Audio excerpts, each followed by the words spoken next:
ধৈর্য ধরবেন। আমি ওকে কোনো নিয়ন্ত্রণ করতে পারতেছি না। আল্লাহ চায় আপনার সন্তানের এই অবস্থার জন্য যে দায়ী তার বিচার ইনশাল্লাহ হবে।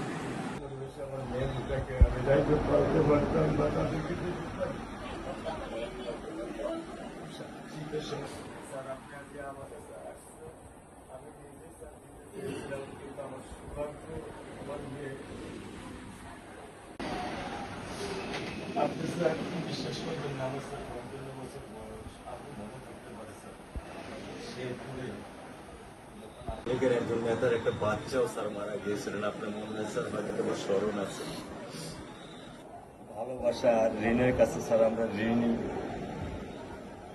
কিন্তু স্যার আমার মারা যাওয়ার পর আমার আম্মার যে কষ্টটা দেখেছি তা আপনার স্যার কিছু না আমি বুঝতে পারি। আমি এতটুকু আপনাদেরকে বলার জন্য আজকে এখানে এসেছি যে এটার বিচার ইনশাল্লাহ অনেক কথা বলতে পারি, দুটো কথা আমি বলছি ইনশাল্লাহ। এতটুকু বিশ্বাস রাখেন যে আল্লাহ মধ্যে রাজ্যের বিচার আপনারাই দেখবেন।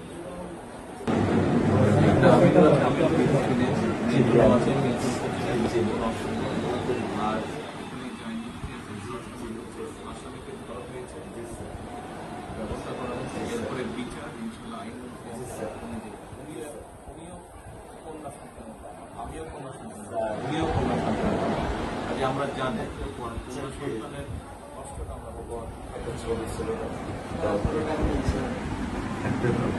স্যার কিছু বলে দিলেন না, আমি শুধু আপনি মেয়ের বাবা, আপনিও স্যার একজন মেয়ের বাবা। শুধু একটা আমি দৃশ্য আপনাকে স্যার দেখাবো, আর কিছু দেখাবো না স্যার, আমি দেখবো না স্যার, স্যার আমি দেখবো না স্যার, এটা নিয়ে আমি সারা জীবন স্যার আমি কি করে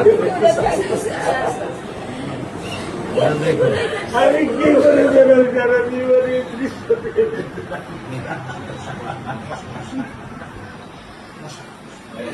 আমার এই দৃশ্য আমি কি দিয়ে পূরণ করবো? আমার মেয়ে শুক্রবারে আমার সাথে মসজিদে নামাজ পড়ে, আমি 3 ওয়াক্ত নামাজ বাসায় পড়ি স্যার, কারণ ও আমার সাথে নামাজ পড়তে পছন্দ করে। 2 ওয়াক্ত নামাজ আমি ওকে নিয়ে স্যার আমার বাসায় পড়ি স্যার। আল্লাহ আমি জানি না আল্লাহ তো আমার কোন পরীক্ষা ফেলেছে, এই দুঃখ এই কষ্ট মৃত্যু ছাড়া আমার আর কোনো শেষ নেই স্যার, আর কোনো শেষ নেই।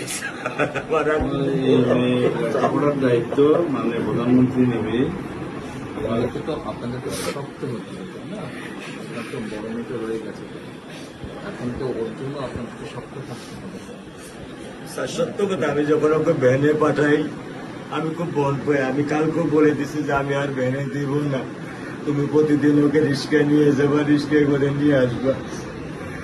আমি ক্লান্ত স্যার, 10 বছর বয়স থেকে স্যার অবহেলা পেতে পেতে পেতে পেতে স্যার আমি আর নিতে পারতেছি না স্যার। আল্লাহ আমার ভাগ্যে দিচ্ছে, আমি কি করবো কি করবো?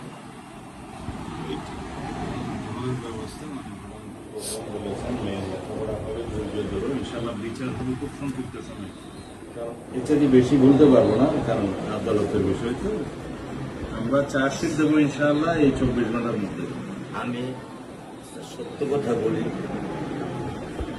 আমার 55 বছর বয়সে আমি এত দ্রুত, এত সুন্দর, এত সুচারুভাবে আমি কখনো দেখিনি। এটা আমি বুঝতে পারছি, এটা তো বুঝতে এটা আমি বুঝতে পারছি স্যার। প্রধানমন্ত্রী চলে আসছেন, এটা আমার সৌভাগ্য। আমি সত্যিকার ভাবে স্যার আমি বলি, আমি এটা স্যার প্রত্যাশা করিনি যে আপনার মতো মানুষ আমার এই 10,000 টাকার একটা প্ল্যানে স্যার আপনি পা রাখবেন, কিন্তু এই বিশ্বাস ছিল যে আপনি আর 10 জন না, যে মানুষ ট্রাফিক সিগন্যালে দাঁড়িয়ে থাকে, নিয়ম মেনে চলে, সে মানুষকে বুঝতে স্যার আমার এইটুকু বয়সে স্যার যথেষ্ট স্যার। স্যার আপনি একটু ধৈর্য ধরবেন।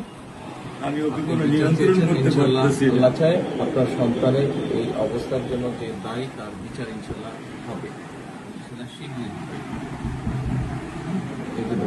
আর মালিক যে আল্লাহ তাআলা মালিক, ওনার কাছে সাহায্য চাই, ওনার কাছে সাহায্য চান, আল্লাহ রহম করলে সব কিছু দিতে পারে।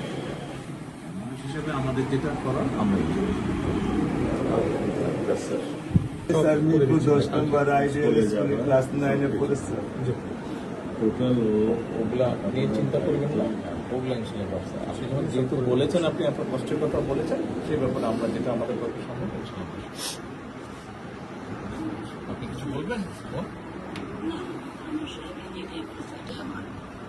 যাওয়া স্যার, আপনি আমাদের একটু মেহরবানি করে আমাদের খেয়াল রাখবেন, মেহরবানি করে যেন।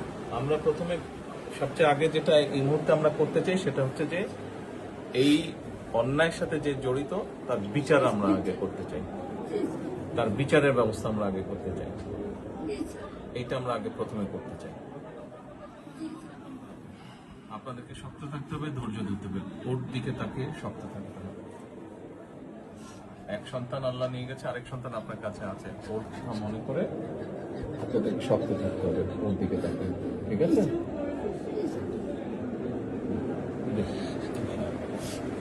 চলে আসবে, হ্যাঁ ভাই, চলে আসবে। আজকে চলবো।